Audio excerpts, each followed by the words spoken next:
Man is a tripartite being. He is three parts in one. மனிதன் மூன்று பகுதி சேர்ந்ததான ஒரு உருவம் உடையவனாய் இருக்கிறான். Man comprises spirit, soul and body. மனிதனுக்கு ஆவி, ஆத்மா, சரீரம் என்கிறதான மூன்று பகுதிகள் உண்டு. Now this spirit, soul and body has three tendencies. இந்த மூன்று ஆவி, ஆத்மா, சரீரத்திற்குமே மூன்று விதமான ஒரு தத்துவங்கள் உண்டு. The body is world conscious. இந்த சரீரமானது உலகத்தை குறித்ததான எண்ணம் உடையதா இருக்கிறது. உலகத்தை பற்றிய உணர்வு உடையதா இருக்கிறது. I'll repeat, the body is world conscious.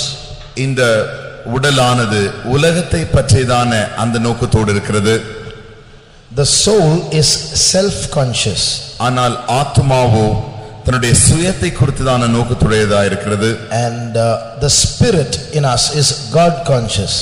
நம்முடைய ஆவி, நமக்குள்ள இருக்கிறதான ஆவியானது தேவனை குறித்ததான அந்த உணர்வோடு கூட இருக்கிறது. The body is world conscious, the soul is self conscious, the spirit is God conscious. இந்த சரீரமானது உலக உணர்வுடையதாகவும் இந்த ஆத்மாவானது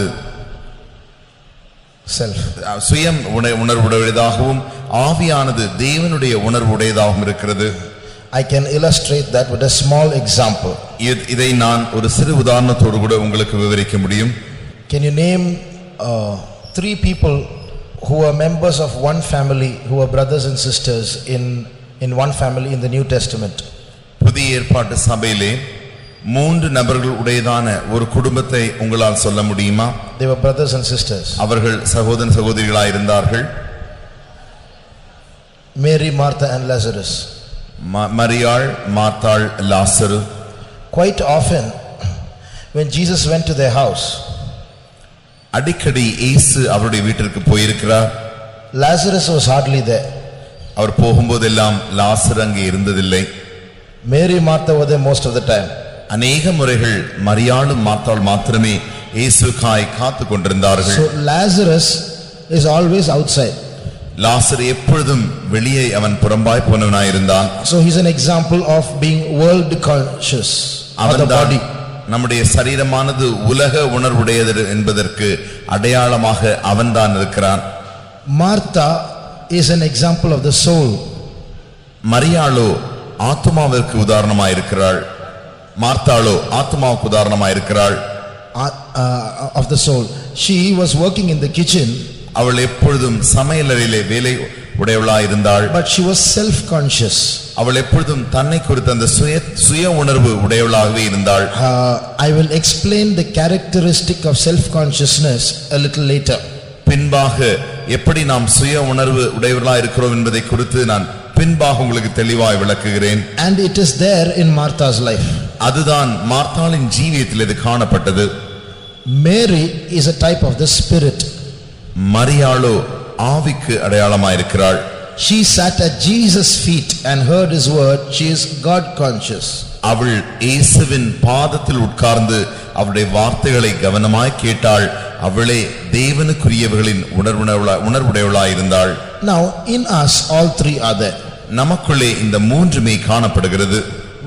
We are all God conscious, we are all self conscious and we are all world conscious. நாம் எல்லாருமே தேவனுடைய உணர்வுடையவர்களாய் இருக்கிறோம். நாம் எல்லாருமே சுய உணர்வுடையவர்களாய் இருக்கிறோம்.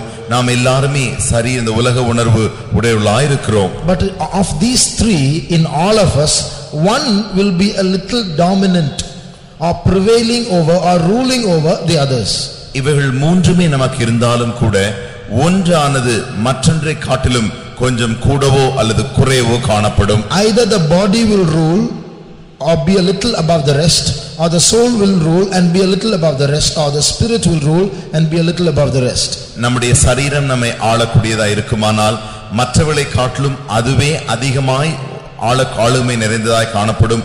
அல்லது நம்முடைய சுய உணர்வு நமக்கு அதிகமாக இருக்குமானால் அதுவே மற்ற இரண்டையும் ஆளக்கூடியது, அதை காட்டிலும் அதிகமாக ஆளக்கூடியதா இருக்கும். அல்லது நாம் தெய்வ உணர்வுடையவர்களாக இருந்தால் அந்த மனதே மற்றவர்களை ஆளக்கூடியதா இருக்கும். So if the body rules, it's the flesh ruling. சரீரம் நம்மை ஆண்டு கொள்ளுமானால் அதுதான் மாம்சம் நம்மை ஆண்டு கொள்வது. Such a person is called a carnal man. அப்படிப்பட்ட மனிதன் தான் மாம்சீகமான மனுஷன். If the soul rules, ஆத்துமா ஆளுகை செய்யுமானால், that person is called a natural man. அவன்தான் இயற்கையான மனிதனாயிருக்கிறான். ஜன்ம சுபாவம் உள்ள மனிதனாயிருக்கிறான்.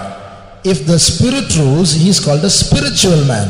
ஆவி ஒருவனை ஆளுகை செய்யுமானால் அவனே ஆவிக்குரிய மனிதனாயிருக்கிறான். So we are named of what kind of people we are based on which part of our us, the spirit or the soul and the body is ruling over us. நம்மை ஆவியா ஆத்துமாவா சரீரமா எது நம்மை ஆளுகிறதோ அதை வைத்துதான் நமக்கு ஒரு பெயர் கிடைக்கிறது. Now I will illustrate. இதை நான் விவரமாக சொன்ன போனால், if the body is ruling over the soul and spirit, சரீரமானது ஆவியையும் ஆத்துமாவையும் ஆளுமையானால், then we are carnal people. அப்படியானால் நாம் மாம்சீகமான மனுஷராயிருக்கிறோம். It means everything carnal in English is fleshly people. Flesh is to do with the body. எல்லாமே மாம்சமாக. everything in சொல்லும்போது நான் வேற ஏதோ சொல்ல வந்தேன். I am saying carnal means fleshly and flesh is to do with the body. மாம்சீகம் என்றால் சரீரம்தான். அந்த சரீரத்தில் இருக்கிறதான மாம்சமே அதை வெளிப்படுத்துகிறது. Now if we are carnal people, நாம் மாம்சீகமான மனுஷராய் இருப்போமே என்றால், everything that we look around us we will interpret carnally. நாம் பார்க்கிறதான எல்லாவற்றையுமே மாம்சீகத்தனமாகத்தான் அதை நாம் அறிந்து கொள்வோம், புரிந்து கொள்வோம். Some people might approach us in a well-meaning fashion, but we'll interpret it carnally. சிலர் நம்மை சாதாரணமாக ஒரு நல்லொழுக்கமாக வந்து பழகுவார்கள்.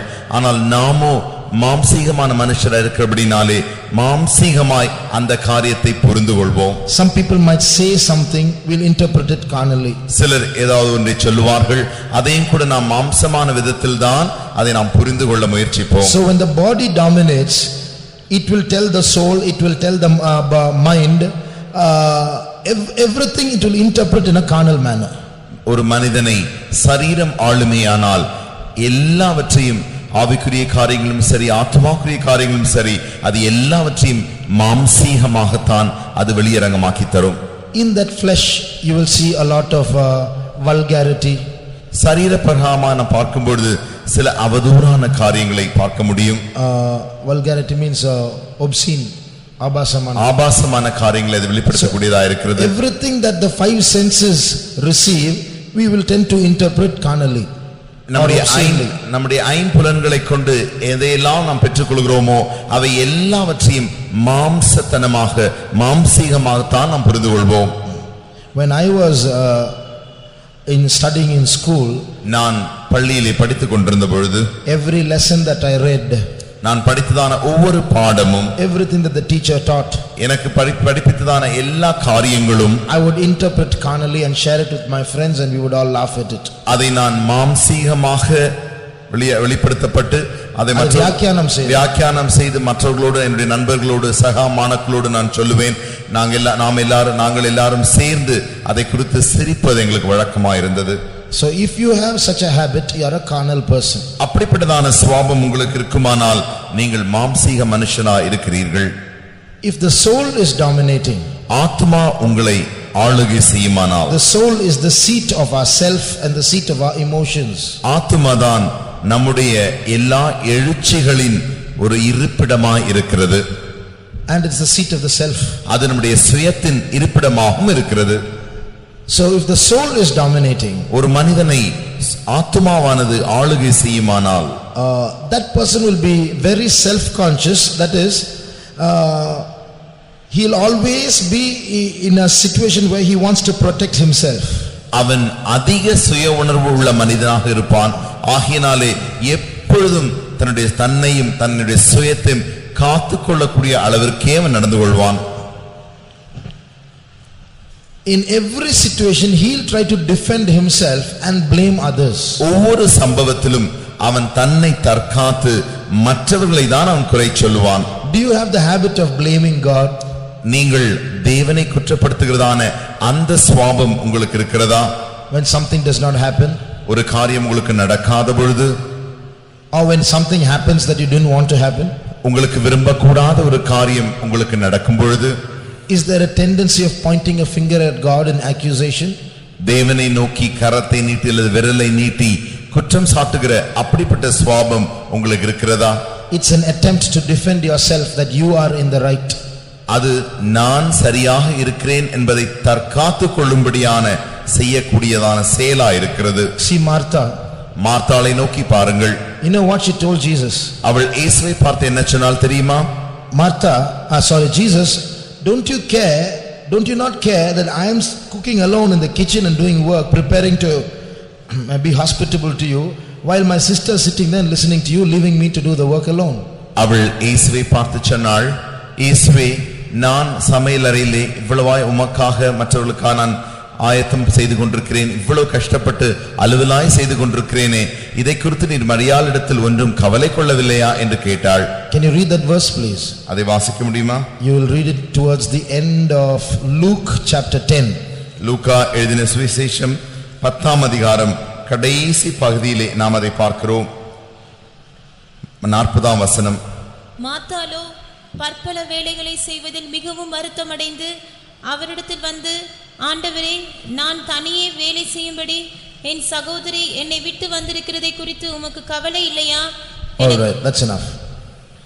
Can anyone say whom is Martha blaming? இங்கே மார்த்தாள் யாரை குற்றம் சுமத்துகிறாள்? She is blaming Jesus. அவள் இயேசுவை குற்றம் சுமத்துகிறாள். She is not saying tell Martha to come and help me. She is telling Jesus, don't you care that she is not helping me? அவள் இயேசுவே, மரியாளை எனக்கு உதவி செய்யும்படி நீர் அவளுக்கு சொல்லும் என்று அவள் சொல்லவில்லை. மாறாக அவள் நான் இப்படி கஷ்டப்படுகிறேன், அதை குறித்து உமக்கு கவலை இல்லையா என்று இயேசுவை தான் அவள் குற்றம் சுமத்துகிறாள். So a person in whom the self is dominating, he will never want to admit his faults. He will be ready to blame others to protect himself. He will even be ready to blame God and justify himself. ஒரு மனிதனுக்கு சுய உணர்வு அதிகமாக ஆண்டு கொண்டிருக்குமானால் அவன் எப்பொழுதும் தன்னை யாரும் குற்றம் சுமத்தாதபடிக்கு தன்னை தற்காத்துக் கொள்வான் அல்லது தன்னை மறைத்துக் கொள்வான். மாறாக மற்றவர்களையே அவன் குற்றம் சுமத்துவான். வேண்டுமானால் தேவனையே குற்றம் சுமத்துகிறவனாய் இருப்பான். I have seen not few people but many people do in this state. இப்படிப்பட்டதான் நிலவரத்திலே நான் கொஞ்ச பேரை அல்ல அநேகரை பார்த்திருக்கிறேன். How much I prayed, why did God allow this? எவ்வளவு நான் ஜெபிக்கிறேன், தேவன் ஏன் இதை அனுமதிக்க வேண்டும்? There is an unconscious admittance of self consciousness there. அங்கே அவர்களுக்கே சொந்த புத்தி இல்லாமல் அந்த சுய உணர்வு அதிகமாக இருக்கிறதை வெளிப்படுத்துகிறார்கள். That's right. So they themselves don't realize, but they are now revealing how self conscious they are. அதை அவர்களாலே புரிந்து கொள்ள முடிகிறதில்லை. மாறாக எவ்வளவு சுய உணர்வுள்ளா இருக்கிறார்கள் என்பதை அவர்கள் தெளிவாக வெளிப்படுத்துகிறார்கள். So world consciousness is horizontal. உலக உணர்வு என்பது அது பக்கமாய் போகிறதா இருக்கிறது. Horizontal means it goes sideways to the world. அது பக்கங்களில் அது மற்ற எல்லா சுற்று பக்கங்களிலும் செல்கிறதா இருக்கிறது. Self consciousness is centripetal. That means everything around goes towards you, comes towards you. சுய உணர்வு என்பது நடு மையமாக எல்லாவற்றையும் தன்னை சுற்றி இருக்கிறதான அப்படிப்பட்ட அது நிலவரத்தை காண்பிக்கிறது. Someone you don't like is talking to someone else. ஒருவர் ஒரு குறிப்பிட்ட நபரோடு கூட பேசுவதை பிடிக்காமல் இருந்தால் இல்ல you don't like someone and that's someone who doesn't like you is talking to someone else. உங்களை பிடிக்காத ஒருவர் மற்றவரிடத்தில் உங்கள் எதிரே பேசிக்கொண்டிருந்தால் they are not talking against you. அவர்கள் உங்களுக்கு விரோதமாக பேசுகிறது அல்ல, they are just talking something. அவர்கள் ஏதோ பேசிக்கொண்டிருக்கிறார்கள். But a self conscious person looks, see, I think they are talking about me only.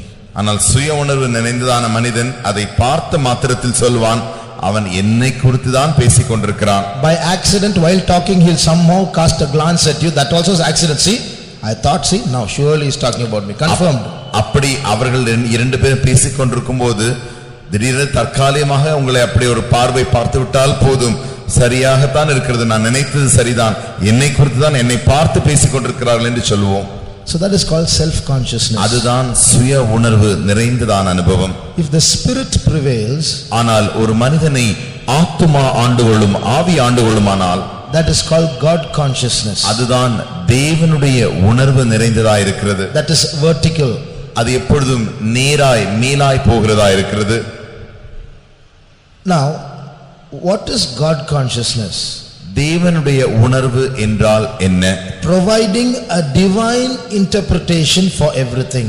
எல்லா காரியங்களுக்கும் ஒரு தெய்வீகமான வியாக்கியானங்களை தருவதுதான் தெய்வ உணர்வு. So if you are in a particular difficult situation, நீங்கள் ஒரு கடுமையான ஒரு சம்பவத்தின் மத்தியிலே இருப்பீர்கள் என்றால், if you are going to give a sinful obscene interpretation about that, அதை குறித்து பாவம் நிறைந்த ஒரு ஆபாசமான வியாக்கியானத்தை தருவீர்கள் என்றால், you are a carnal person. நீங்கள் தான் மாம்சீகமான மனுஷர்.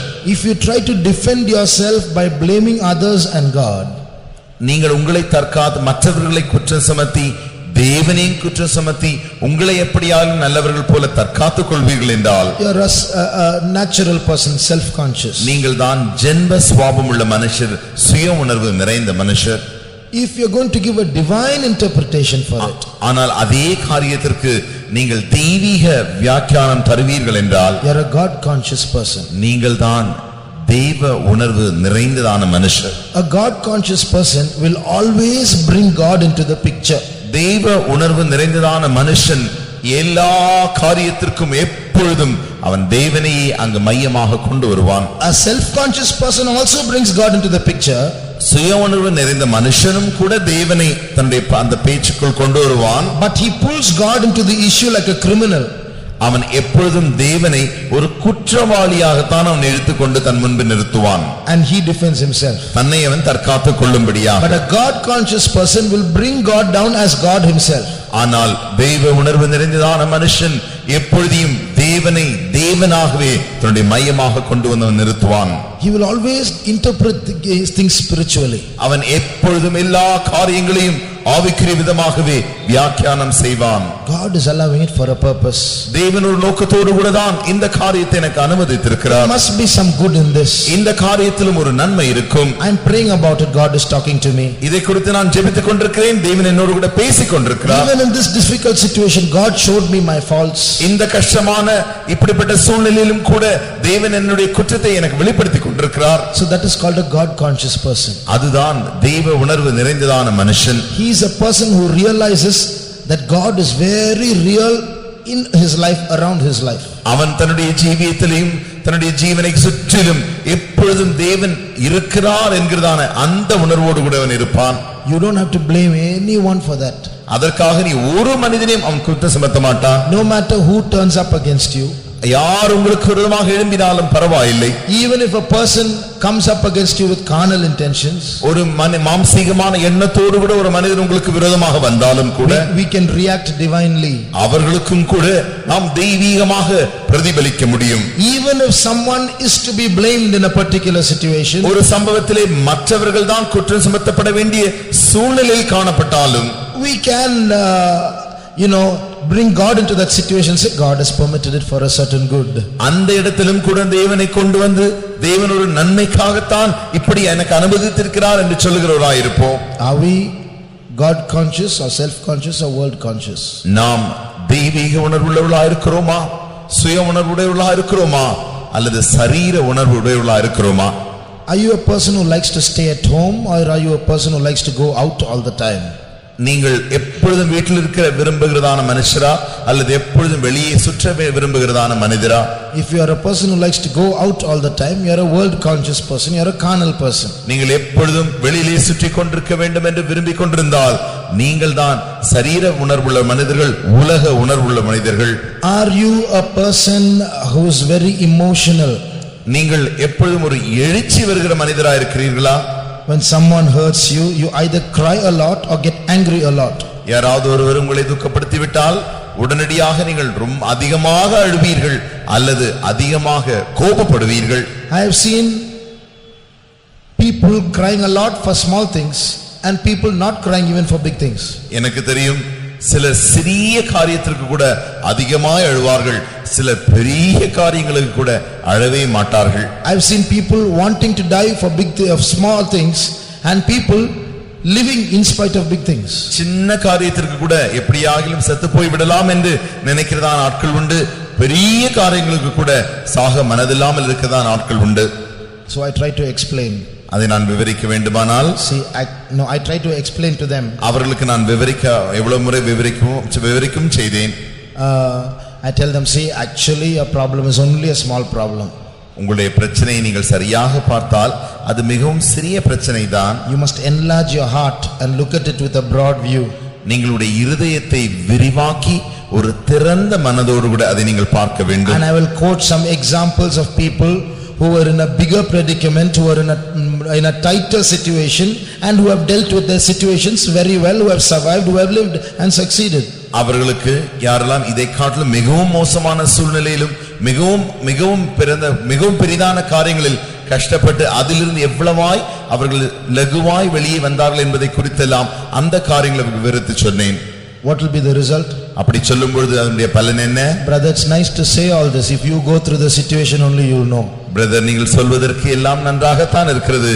நீங்கள் இந்த பாதையில் போனால்தான் உங்களுக்கு இது விளங்கும் என்று சொல்வார்கள். That is again self-conscious. See, they blame me now. They defended themselves. அதுவும் கூட சுய உணர்வு நிறைந்தவர்களாக இருக்கிறார்கள். இங்கேயும் பாருங்கள், அவர்கள் என்னை குற்றம் சுமத்துகிறார்களே தவிர தன்னை அவர்கள் ஒத்துக்கொள்கிறதில்லை. See, that is always self-defensive. அதுதான் எப்பொழுதும் தன்னுடைய சுயத்தை காத்துக் கொள்வது. Do we have that kind of a characteristic? அப்படிப்பட்டதான சுபாவம் நமக்கு இருக்கிறதா? If we, to be God conscious is to be spiritual. தெய்வ உணர்வு இருக்க வேண்டுமானால் நீங்கள் ஆவிக்குரியவர்களாய் இருக்க வேண்டும்.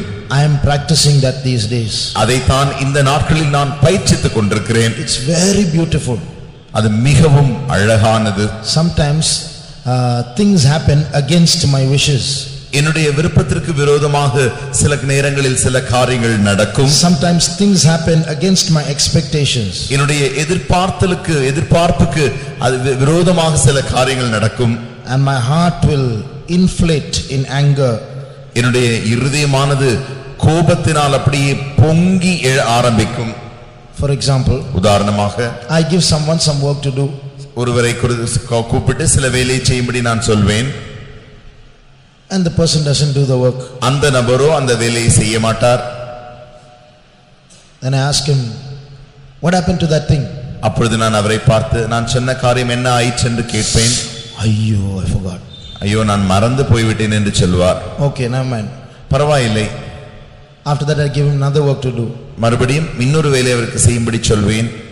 What happened to that thing? அதை இப்பொழுது என்ன ஆயிற்று என்று கேட்டால் second time, ஐயோ, I forgot. இரண்டாவது முறையும் சொல்வார், ஐயோ, நான் மறந்து போய்விட்டேன். Once or twice you can tolerate it. ஒன்று அல்லது இரண்டு முறை நீங்கள் பொறுத்துக் கொள்ளலாம். Third time, மூன்றாவது முறை, I know he is going to say, ஐயோ, I forgot. அவர் கண்டிப்பாக ஐயோ, நான் மறந்து போய்விட்டேன் என்று சொல்லுவார். எனக்கு நன்றாகவே தெரியும். What happened to that thing? அந்த வேலை என்ன ஆயிற்று என்று கேட்பேன். ஐயோ, I forgot. ஐயோ, நான் மறந்து போய்விட்டேன். This is too much. இது மிகவும் மோசம். So the heart will immediately inflate. I have to search for words to now pounce on him. I am keeping quiet first two times, so you keep conveniently forgetting everything, is it? இப்பொழுது என்னுடைய இதயமானது கோபத்தினால் பொங்கி எழுகிறபடினால் வார்த்தைகளை தேடிக்கொண்டிருக்கிறது. முதலாவது சொல்லும், நான் உனக்கு முதல் முறையும் இரண்டாவது முறையும் அமைதியாக இருந்தபடினாலே நீ மூன்றாவது முறை அதை செய்யாமல் வந்து விட்டாயா? So I'll search for words to blast him so that the fourth time he won't have to place his hand on his head. இப்பொழுது அவர் நான்காவது முறை அந்த வேலையை செய்யாமல் தன்னுடைய கையை தலைமையில் வைத்து பதில் சொல்லக்கூடாத அளவிற்கு அவ்வளவு குரோதமான வார்த்தைகளை நான் தேடி அப்படி சொன்னால் அவர் அந்த வேலையை செய்து விடுவார் என்று சொல்லி என்னுடைய இருதயம் வார்த்தைகளுக்காக தேடும். But suddenly I'll bring God into the picture there. ஆனால் திடீரென்று அந்த இடத்தில் தான் நான் தேவனை கொண்டு வருவேன். God knows everything. தேவனுக்கு எல்லாம் தெரியும். Everything is permitted with a reason. எல்லா காரியங்களும் ஒரு காரணத்தோடு கூட தான் அனுமதிக்கப்பட்டிருக்கிறது. Maybe God is teaching me patience. தேவன் ஒருவேளை இந்த இடத்தில் எனக்கு பொறுமையை கற்றுக் கொடுக்கிறார் போலும். So let me learn patience. ஆகையினாலே நான் பொறுமையை கற்றுக்கொள்ளட்டும். So I am able to take advantage of that situation, that adverse situation, for my good, because I brought God into the picture. அந்த எதிர்ப்பதமான சூழ்நிலையை எனக்கு சாதகமாக எடுத்துக்கொண்டு அப்பொழுது தேவனை அந்த இடத்தின் மையத்திலே நான் கொண்டு வர முடிகிறது. If only you learn to succeed to bring God into the picture and link with God in every situation. நீங்கள் தேவனை எப்பொழுதும் உங்களுடைய மையத்திலே கொண்டு வரக்கூடிய அப்படிப்பட்ட ஒரு அனுபவத்தில் நீங்கள் இருப்பீர்கள் என்றால், life will be so beautiful. வாழ்க்கையானது மிகவும் அழகுள்ளதா இருக்கும். There was a man called Nehemiah in the Bible. நாம் வேதத்திலே எரேமியா என்கிற மனிதனை குறித்து வாசிக்கிறோம். நெகேமியா என்கிற மனிதனை குறித்து வாசிக்கிறோம். He was a big shot. அவன் ஒரு பெரியவனாய் இருந்தான். His brother one day came and told him, you know, the walls of Jerusalem are all burnt up. ஒரு நாள் அவனுடைய சகோதரனிடத்தில் வந்து எருசலேமின் மதில்கள் எல்லாம் எரித்து போடப்பட்டன என்று அவனிடத்தில் சொன்னான். This Nehemiah got upset. உடனடியாக நெகேமியா அதை குறித்து மிகவும் துக்கம் நிறைந்தவனானான். The king asked him, what happened? You are not sick, but your face is not good. You seem to be in a bad mood. What happened? ராஜா நெகேமியாவை பார்த்து என்ன நடந்தது? நீ வியாதிப்படவில்லை, அவனுடைய முகரூபம் மாறி இருக்கிறதே, என்ன நடந்தது என்று அவனை பார்த்து கேட்டான். And he said, your majesty, my native place is all broken down, the walls are broken down, the gates are burnt with fire. What else do you expect me to do but to be in a bad mood? அப்பொழுது அவன் சொன்னான், ராஜாவே நீர் வாழ்க, நான் இருந்ததான இடம் அந்த எருசலேமின் மதில்கள் எல்லாம் எரித்து சாம்பலாக்கப்பட்டிருக்கிறது. இப்படி எல்லாம் கீழே விழுந்த சூழ்நிலையிலே நான் எப்படி சந்தோஷமாக இருக்க முடியும் என்று அவனிடத்தில் கேட்டான். Then the king asked, okay, what should I do? அப்பொழுது உடனடியாக ராஜா அவனை பார்த்து, நீ என்ன செய்ய வேண்டும் என்று சித்தமாக இருக்கிறாய் என்று கேட்டார். What shall I do for you? நான் என்ன செய்ய வேண்டும் என்று கேட்டார். He didn't give the answer. அதற்கு அவன் பதிலை தரவில்லை. He has only 1 second to give the answer. He has to reply immediately. அவன் உடனடியாக பதில் சொல்வதற்கு ஒரு நொடி பொழுது மாத்திரமே இருக்கிறது. But between the king's question and between his giving the answer, he did something. அவன் கேள்வி தேவனுடைய ராஜா கேட்ட கேள்விக்கும் தான் கொடுக்க வேண்டியதான அந்த பதிலுக்கும் நடுவாக ஏதோ ஒரு காரியத்தை அவன் செய்தான். Read that in Nehemiah chapter 2. நெகேமியா 2ஆம் அதிகாரம், I think it's verse 4. 4ஆம் வசனம் என்று நினைக்கிறேன். அப்பொழுது ராஜா என்னை பார்த்து, நீ கேட்கிற காரியம் என்ன என்றார். அப்பொழுது நான் பரலோகத்தின் தேவனை நோக்கி ஜெபம் பண்ணி in that 1 second he prayed. அந்த ஒரு நொடி பொழுதிலே அவன் ஜெபித்தான். That's called God consciousness. அதுதான் தெய்வீக உணர்வு நிறைந்ததான அனுபவம். In that split second he was able to connect with God and give an answer. அந்த ஒரு நொடி பொழுதிற்குள்ளாய் தேவனோடு கூட அவன் தொடர்பு வைத்து பதிலை பெற்றுக்கொண்டான். How good it would be if we get connected with God so really. அதே வண்ணமாக நாமும் கூட தேவனோடு எப்பொழுதும் தொடர்பு வைத்துக் கொண்டிருப்போமானால் அது எவ்வளவு நல்லதா இருக்கும். How good it would be if we get connected with God so quickly. எவ்வளவு அதி சீக்கிரமாக தேவனோடு நாம் தொடர்பு வைக்கிறவர்களாய் இருப்போமானால் அது எவ்வளவு நன்மையா இருக்கும். That life will be a very peaceful life. நம்முடைய வாழ்க்கை ஜீவியமானது மிகவும் சமாதானம் உள்ள ஒரு வாழ்க்கையா இருக்கும். So let's yearn for a God conscious life. அப்படிப்பட்டதான தெய்வீக உணர்வு நிறைந்ததான ஜீவியத்திற்காய் நாம் ஏங்குவோமாக. Praise the Lord. கர்த்தருக்கு ஸ்தோத்திரம். God conscience பார்க்கிறது, நீங்க தனியா இருந்தா கூட கோடி பேர் உங்க கூட இருக்கிறது போல ஒரு உணர்வு இருக்கும். In God consciousness, when you're God conscious, even if you're alone, you will realize, you will feel as though you have 1 crore of people around you. God conscience ஒண்ணுமே அது இல்லாம இருந்துச்சுன்னா கோடி பேர் இருந்தா கூட தனிமையின் உணர்வு வாட்டிட்டே இருக்கும். But if God conscious is not there, even if there are 1000 people around you, you will feel alone. God conscience உங்க கூட இருந்துச்சுன்னா பலத்த சேனைகள் எதிர்த்து வந்தா கூட அப்படின்னு சொல்லுங்க. Even if you're God conscious, even if a mighty army comes against you, you will only poo-poo it. இன்னும் சொல்லப்போனா ஒரு கவர்மெண்ட்டே எதிர்த்து வந்தா கூட வேரோட ஒரு சின்ன செடியை கிள்ற மாதிரி கிள்ளலாம் நினைப்போம். If you are God conscious, even if the whole government rises up against you, you can just pluck out the problem like you're plucking out a sapling from the ground. God conscience மட்டும் இருந்துச்சுன்னா problem ரொம்ப சின்னதா இருக்கும். When you are God conscious, any problem will be small. God conscience கூட இருந்துச்சுன்னா சாத்தான்ங்கிறது ஒரு விஷயமாவே உங்களுக்கு இருக்கு. When you are God conscious, Satan will not be an issue for you. God conscience கூட இருந்துச்சுன்னா கொந்தளிக்கிற சமுத்திரத்துல உங்களுடைய இருதயம் அமர்ந்த தண்ணீரா இருக்கும். When you are God conscious, in the tempestuous sea tossing this way and that way, you will be like still water. கொடுமையான குழப்பங்கள் மத்தியில் இதயம் கவிபாடும். In the midst of big confusion, your heart will be calm. அடர்த்தம் நம்முடைய இருதயம் தேவனுடைய இருதயத்துக்குள்ளேயே போய் தங்கி இருக்கும். Because our heart would have gone and resided in God's heart. நம்ம மேல கீழே வலது இடது பக்கங்கள் முன்னால பின்னால உள்ள எல்லா இடமும் God நிறைஞ்சிருப்பார். Whether it be above or beneath or to the right or to the left, before, behind, inside, everywhere you will see God. தேவனை பற்றி இருக்கிற உணர்வு நம்மளை சிங்கத்தை போல வாழ வைக்கும். That God consciousness will make us live like lions. பிரியமானவர்களே, Beloved, தேவனை பற்றி இருக்கிற அந்த உணர்வு ஒரு மனுஷனுக்குள்ள வந்துச்சுன்னா அவனை லேசுக்குள்ள எந்த வல்லமை பின்மாற்றத்துக்குள்ள கொண்டு போகாது. if a man is God conscious, no power can easily draw him away into backsliding. தேவனை பற்றி இருக்கிற உணர்வுல நீ சக்திமானா வல்லவனாக இருந்து மற்ற எதுவுமே உனக்கு ரொம்ப குறைஞ்சிருந்தா கூட போதும், எல்லாத்தையும் சமாளிச்சுக்கலாம். If you are a God conscious person, even if you lack something, if something is absent that you need, you will know how to manage with the situation.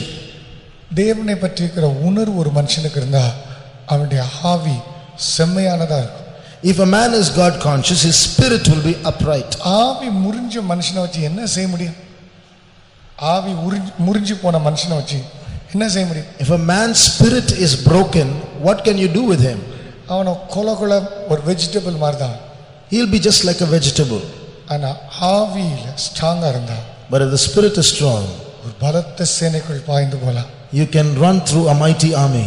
பிரியமானவர்களே, Beloved, நம்முடைய ஆவி தேவனுடைய ஆவியோட, தேவனுடைய ஆவி நம்முடைய ஆவியோட எப்பொழுது ரெண்டாய் இணையுதோ அப்பதான் நமக்கு பேரு spiritual people. when God's spirit and our spirit and God's get together and become one, then we are called spiritual people. இன்னைக்கு நம்ம கொஞ்ச நேரம் ஜெபிப்போமா? Shall we pray for some time today? ஆண்டவரே, அந்த ஆவியின் உணர்வினால் என்னை நிரப்பு ஆண்டவரே. Lord, give me that God consciousness. ஒரு சிறு பகுதி கூட நான் விட்டு விட கூடாதப்பா. I should not let you go even in one small aspect. ஆவிக்குரிய உணர்வினால் என்னை நிரப்பும் தகப்பனே. Give me that God consciousness, Lord. யார் யார் வாஞ்சிக்கிறீங்களோ All those who desire, அந்த உங்களுடைய ஆவி ஆண்டவருடைய ஆவி அப்படியே இணைஞ்சிட்டே இருக்கணும். my spirit and his spirit should get together, join together. ஆவிக்குரியவங்க யார் தெரியுமா? You know who a spiritual person is? தேவன் ஆவியா இருக்கிறார். God is a spirit. ஆவியா இருக்கிற தேவன் ஆவிக்குரிய நன்மைகளை வைத்திருக்கிறார். God has got spiritual goodness around him. ஆவிக்குரியதான தேவன் வைத்திருக்கிற ஆவிக்குரிய நன்மைகளை நமக்குள்ள ஒரு ஆவி இருக்கு. And ஆவிக்குரியதான தேவன் வைத்திருக்கிற ஆவிக்குரிய நன்மைகளை பெற்றுக்கொள்ள நமக்குள்ள ஒரு ஆவி இருக்கு. And to receive that spiritual goodness in that spiritual God, we have a spirit in us. இந்த ஆவில வெளிச்சம் வரும்போது தான் அதை நம்ம பார்க்கணும். When light comes into this spirit, we can see that. சொல்லப்போனா, in other words, ஸ்பிரிச்சுவல் லைஃப்ல எது ஸ்டார்ட் பண்ணா கூட அது ஸ்பிரிட்ல தான் ஸ்டார்ட் ஆகும். everything that we begin in spiritual life should begin in the spirit. என் உடம்புல இப்ப சுகம் தேவை. You need health in the body. உடம்பெல்லாம் வலிக்குது. Your body is aching. அல்ல டிபி இருக்கு. You have TB, cancer or cancer. ஆனா சரீரத்தில் இருக்கிற டிபியும் கேன்சரும் சுகமாக்குறது ஸ்டார்ட் ஆகுது ஸ்பிரிட்ல தான் எனக்கு ஸ்டார்ட் ஆகும். But that cancer and TB or healing that you need in the body must start only in the spirit. அந்த தேவனை பற்றி இருக்கிற உணர்வு உண்டாகி, தேவனை you should get God conscious. அந்த உணர்வுல தேவன் வைத்திருக்கிற சுகத்தை பார்த்து, and then you should see the healing that you have, that God has kept in that. அது ஆவியில வெளிச்சமா வரும்போது, and when it comes into your spirit as light, ஆவியில ஒரு பலன் வரும்போது, ஆவியில ஒரு பலனா வரும்போது, and when you get strong in the spirit, சரீரம் அடங்கிடும். the body will be healed. சரீரத்துல சுகம் உண்டா. The body will be healed. தம்பி தங்கச்சிமா, brother sister, இன்னைக்கு நம்ம ஒப்பு கொடுக்கிறோம். we are surrendering today. ஆண்டவரே, இந்த ஆவியை அந்த உணர்வுள்ளவதாய் மாற்ற ஆண்டவரே. make my spirit God conscious, Lord. எப்போதுமே பற்றி இருக்கிற உணர்வு எனக்கு தார ஆண்டவரே. give me that consciousness of you all the time.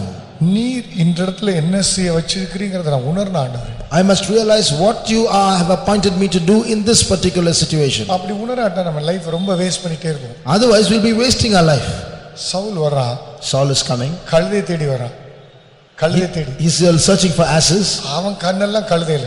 all his sight is on asses. ஆனா சாமுவேலுடைய கண் திறந்திருக்கு. but Samuel's eyes were opened. அவன் ஆவியில உணர்வா இருக்கான். ஆவியில உணர்ந்திருக்கான். he realized in the spirit. அவனை கூப்பிட்டான். he called Saul. ஏய், உன் கழுதை கிடைச்சிருச்சுங்க வா. your asses are found, come here. நான் சொல்றேன், நீ போ. I'm telling you, you go.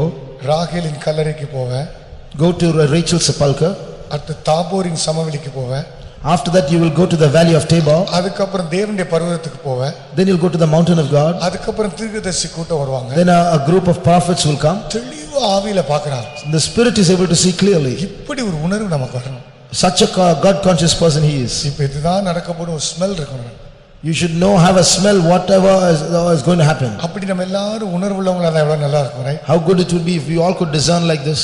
அந்த ஆவியில வெளிச்சம் வந்துச்சுனா, if there's a light in the spirit, அந்த உணர்வு வந்துச்சுனா, if there's a consciousness, சின்ன அப்படி முன்னால அப்படி படத்தை பார்த்து சொல்ற மாதிரி சொல்லிட்டே இருக்கு. you can tell things as though you are seeing a picture. இன்னைக்கு நம்ம அந்த உணர்வை கேட்போமா? Shall we ask for God consciousness today? எனக்கு அந்த உணர்வை தாரும். Give me that consciousness, Lord. சின்ன பகுதி கூட நான் விட்டு விட கூடாது ஆண்டவரே. Even in small things I should be careful, Lord. பிரியமானவர்களே, beloved, தேசத்துல எழுப்புதல் வரதா இருந்தாலும், தேசத்துல எழுப்புதல் வர இருந்தாலும், even the revival has to come in the land. அது முதலாவது பிறப்பது நம்முடைய ஆவியில தான். It first has to begin in our spirit. தரிசனமாக அது பிறக்கும். I should become clean. அது ஒரு உணர்வாக நமக்குள்ள பிறக்கும். It should come into us as a consciousness. அதுக்கு பிற்பாடு அது வல்லமையாய் வெளிப்படும். Then it will be revealed as a power. உன்னுடைய ஆவி செத்திருந்தா வெளியே எழுப்புதல் வராது. If our spirit is dead, there won't be any revival at all. இன்னைக்கு ஆண்டவர்ட்ட கேட்போமா? Shall we ask the Lord? ஆண்டவரே, என் ஆவியை உணர்த்தும் ஆண்டவரே. Lord, make my spirit realize. உணர்வுள்ளதாய் மாற்றும் ஆண்டவரே. Make me a sensitive spirit. சிறு பகுதி கூட நான் விட்டு வைக்க கூடாது ஆண்டவரே. Even a small thing I should not leave, Lord. அந்த ஆவியில ஒரு வெளிச்சத்தை எனக்கு தாரும். And there be a light in the spirit. என் கட்டுகள் எல்லாம் அன்னைக்கு உடைக்கப்படட்டும் சுவாமி. Let my bands be broken, Lord. யார் வாஞ்சிக்கிறீங்களோ all those who desire, கண்களை மூடி ஜெபிக்க ஆரம்பிங்க. close your eyes and start praying. கதறி அழுது ஜெபிக்க ஆரம்பிங்க. Cry and pray. கர்த்தர் நம்முடைய ஆவியில் ஒரு வெளிச்சத்தை தரணும். Let the Lord give a light in the spirit. கர்த்தருடைய ஆவியில் ஒரு உணர்வை தரட்டும். Let him give a consciousness in the spirit. Bible ஒரு வசனம் இருக்கு. There's a verse in the Bible. உம்முடைய வசனத்தின் பிரசித்தம் வெளிச்சம் தந்து பேதையை உணர்வுள்ளவனாகும். The words of the Lord are make simple wise.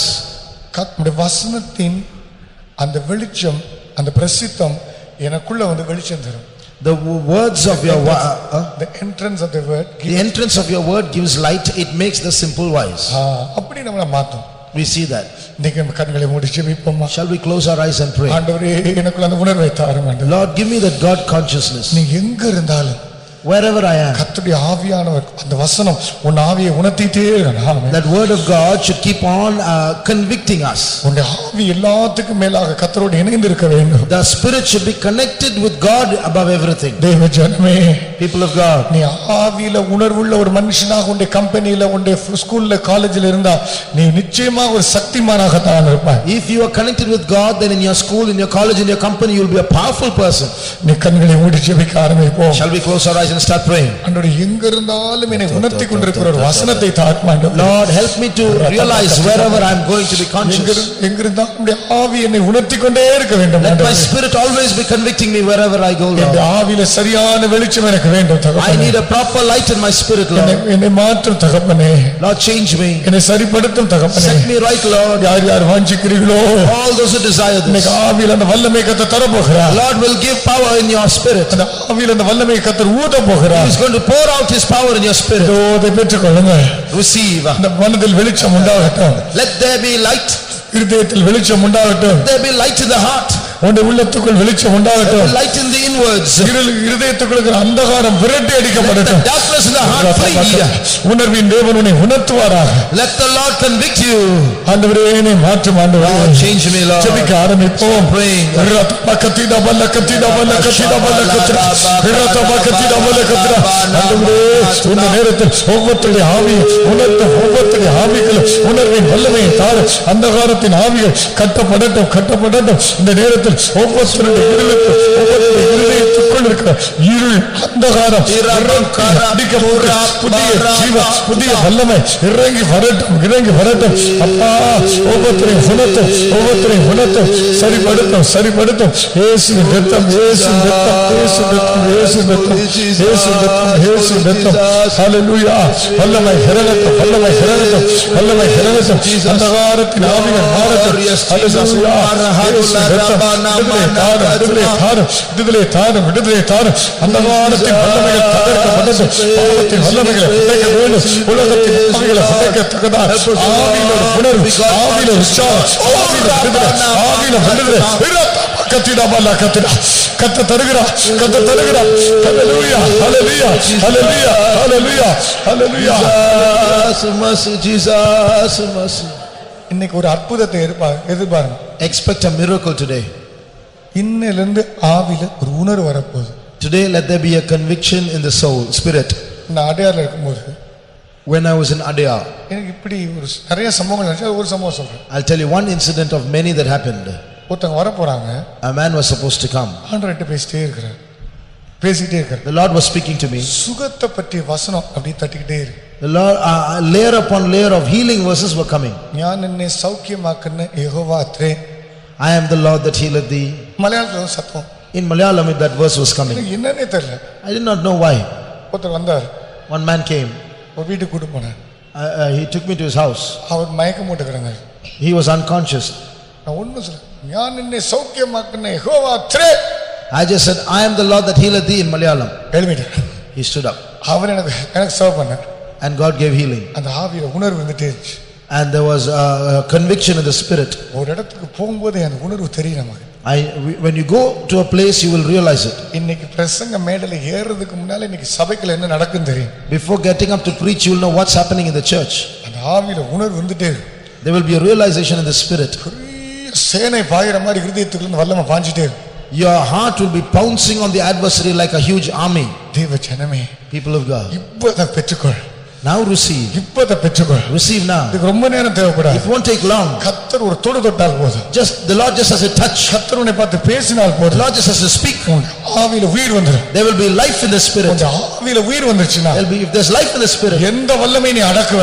you can control any spirit. உன் மாம்சத்தை அடக்குவாய். You will control your flesh. உன் இச்சைகளை அடக்குவாய். You will control your lust. உன் அந்தகாரத்தின் வல்லமைகளை அடக்குவாய். Control your darkness. இன்னைக்கு ஒப்பு கொடுக்க ஆரம்பிங்க. Surrender now. ஆண்டவரே என்னை மாற்றும் ஆண்டவரே. Change me, Lord. இப்பொழுதே ஒரு அபிஷேகத்தை எதிர்பார். Oh, expect an anointing. இப்பொழுதே ஒரு வல்லமையை எதிர்பார். Now receive a power. இந்த நேரத்தில் புதிதான ஒரு அபிஷேகம், புதிதான வல்லமை, புதிதான ஆவியின் அக்கினி இறங்கி வரட்டும், இறங்கி வரட்டும். அந்தகாரத்தின் வல்லமைகள், அந்தகாரத்தில் கட்டுகள் உடைக்கப்படட்டும், உடைக்கப்படட்டும். இயேசுவின் இரத்தம், இயேசுவின் இரத்தம், இயேசுவின் இரத்தம் இறங்கி வரட்டும். ஆயத்தம் பண்ணினவர்களை காணக்கூடிய, கேட்கக்கூடிய உணர்வின் ஆவி, உணர்வின் வல்லமை, உணர்வின் வல்லமை, உணர்வின் வல்லமை, உணர்வின் ஆவி.